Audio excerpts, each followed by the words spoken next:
കുറഞ്ഞതൊരു 4-5 കൊല്ലമെങ്കിലും പഴക്കമുള്ള സംഭവമാണ് പോകൻ പറയുന്നത്. നല്ലോണം പ്രായമായിട്ടുള്ള ഒരമ്മ, നല്ല അവശതയുള്ള ഒരമ്മ. കാഴ്ചയിൽ തന്നെ നമുക്കത് മതിക്കും. പ്രായത്തിൻ്റെതായിട്ടുള്ള ആ വാർദ്ധക്യത്തിൻ്റെതായിട്ടുള്ള എല്ലാ അവശതകളും കാഴ്ചയിൽ മതിക്കുന്ന ഒരമ്മ. അവരങ്ങനെ വഴിവെക്കിൽ അടികൊണ്ടുണ്ടാക്കിയിട്ടുള്ള ചാരുബെഞ്ചിൽ അങ്ങനെ ഇരിക്കുകയാണ്. അവരുടെ കൈവശം ഒരു ബാഗുണ്ട്. അപ്പോൾ ബാഗിനുള്ളിലുള്ള കാര്യങ്ങൾ എന്തോ പരതിക്കൊണ്ടിരിക്കുന്നത് ഇടയിൽ ഇവരുടെ കൈ തട്ടിയിട്ട് ആ ചാരുബെഞ്ചിന്റെ കൈവരിയിൽ ചാരി വെച്ചിരുന്ന് അവരുടെ ഊന്നുമടി തെറിച്ച് റോഡിലേക്ക് വീഴും. സ്വാഭാവികമായിട്ടും അവർക്ക് എഴുന്നേറ്റ് ചെന്ന് കുനിഞ്ഞെടുക്കുക എന്നൊക്കെ പറയുന്നത് കുറച്ച് പ്രയാസമുള്ളൊരു കാര്യമാണ്. അപ്പോൾ സ്വാഭാവികമായിട്ടും പെട്ടെന്ന് അവർ പരിസരത്തൊന്ന് നോക്കി ആരെങ്കിലും ഉണ്ടോ എന്നുള്ളത്. ഇപ്പോൾ ഒരു പയ്യൻ കുറച്ച് മാറി നിൽപ്പുണ്ട്. അപ്പോൾ അവനോട് ചോദിച്ചു, ആ വടി ഒന്ന് എടുത്തു കൊടുക്കാവോ? അപ്പോൾ ഈ പയ്യൻ അമ്മയെ നോക്കിയിട്ട് പറഞ്ഞു.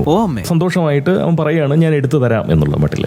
അപ്പോൾ അമ്മയും തൃപ്തയായി. സ്വാഭാവികമായിട്ട് അമ്മ പരതാൻ വേണ്ടി ബാഗിലേക്ക് ഇങ്ങനെ നോക്കിക്കൊണ്ടിരിക്കുന്നു. 1-2 നിമിഷങ്ങൾക്കകം അമ്മയ്ക്ക് മനസ്സിലാവുന്നു, ഈ വടിയെടുത്ത് കൊടുക്കാമെന്ന് പറയുന്ന പയ്യൻ അവിടുന്ന് അനങ്ങുന്നേ ഇല്ല. വടിയെടുത്ത് കൊടുക്കുക എന്ന് പറയുന്ന താല്പര്യം അവന്റെ ഭാവത്തിലേ ഇല്ല, ശരീരചലനത്തിലേ ഇല്ല. അപ്പൊ അമ്മയ്ക്ക് വലിയ സങ്കടമായി. അമ്മ പതിയെ എഴുന്നേറ്റ് പിച്ച വെച്ച് പതിയെ ആ റോഡിലേക്ക് ഇറങ്ങി കുനിഞ്ഞിങ്ങനെ വടിയെടുക്കുന്ന ആ നിമിഷം,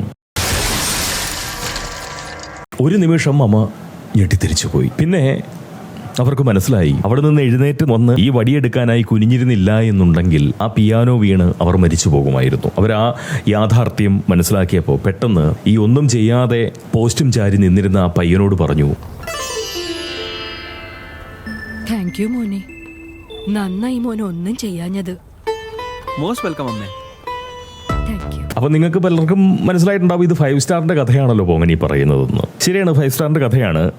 ഞാനൊരു പരസ്യരംഗത്ത് കുറെ കാലം ജോലി ചെയ്തിരുന്ന ഒരാളാണ്. അതായത് മുഴുവൻ സമയ തൊഴിൽ രഹിതനാകുന്നതിന് മുന്നേ പോങ്ങൻ പരസ്യ മേഖലയിലായിരുന്നു ജോലി ചെയ്തുകൊണ്ടിരുന്നത്. സ്വാഭാവികമായിട്ടും ഇതുപോലൊരു പരസ്യം, ഇങ്ങനൊരു സന്ദേശം, പ്രത്യേകിച്ച് 5 സ്റ്റാറിന്റെ പരസ്യമാകുമ്പോൾ അത് യുവാക്കളെ ധാരാളമായിട്ട് ബാധിക്കാൻ സാധ്യതയുള്ള, അവരെ സ്വാധീനിക്കാൻ സാധ്യതയുള്ള ഒരു പരസ്യമാണല്ലോ.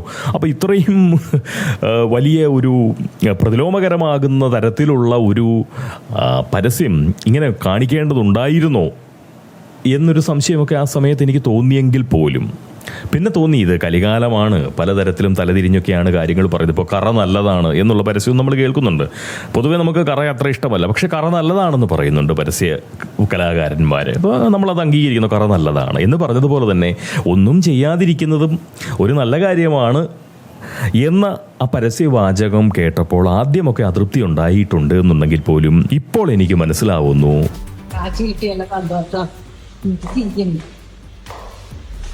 കണ്ടാരന്തറ പോയി സുരേഷ് ഗോപിനെ കണ്ട നേരത്ത് എനിക്ക് ബാങ്കിന്റെ ആളുകളെ കണ്ടിരുന്നെങ്കിൽ ഈ കാശ് പണ്ടേ കിട്ടിയേനായിരുന്നു. താങ്ക് യു മോനെ, നന്നായി മോനെ ഒന്നും ചെയ്യാഞ്ഞത്. ചിലപ്പോൾ ഒന്നും ചെയ്യാതെയും ഇരിക്കൂ. Do nothing. സുരേഷ് ഗോപി ഒന്നും ചെയ്യാതിരുന്നത് വളരെ നന്നായി. നാളെയും മറ്റന്നാളും വീണ്ടും കലുങ്ക് സംവാദവുമായി സുരേഷ് ഗോപി തൃശ്ശൂരിലെ വിവിധ ഇടങ്ങളിൽ എത്തുന്നുണ്ട്.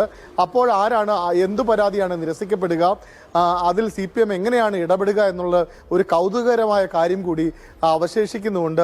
വന്ന് സുരേഷ് ഗോപി ചെയ്യാത്ത കാര്യങ്ങൾ ചെയ്യാൻ വേണ്ടിയാണ് CPM ഇവിടെ സർക്കാർ കളിച്ചു വെച്ചിരിക്കുന്നത് എന്നുള്ള തോന്നിപ്പ് പകരുന്ന നിലയിലാണ് അവരുടെ പ്രകടനങ്ങൾ. ഏത് നിലയിലായാലും കൊച്ചുവേലായുധൻ ചേട്ടൻ ഒരു കൂര കിട്ടിയെങ്കിൽ ആനന്ദവല്ലിയമ്മയ്ക്ക് 10,000 എങ്കിൽ 10,000 അതെങ്കിലും കിട്ടിയല്ലോ എന്ന് നമുക്ക് ആശ്വസിക്കാൻ കഴിയുന്നുണ്ട് എന്നുണ്ടെങ്കിൽ തീർച്ചയായിട്ടും അത് സുരേഷ് ഗോപി ചെയ്ത ഒന്നും ചെയ്യായികയാണ് എന്നുണ്ടെങ്കിൽ തീർച്ചയായിട്ടും ഒന്നും ചെയ്യാതിരിക്കുന്നതും ഒരു നല്ല കാര്യമാണ്. സന്തോഷം. ഇപ്പൊ ആ ആനന്ദവല്ലിയമ്മ നമ്മുടെ സുരേഷ് ഗോപിയോട് പറയുന്നുണ്ടാവും, മോനെ നീ ഒന്നും ചെയ്യാഞ്ഞത് നന്നായി എന്ന്. സന്തോഷം. ചിലപ്പോൾ ഒന്നും ചെയ്യാതെയും ഇരിക്കൂ. Do nothing.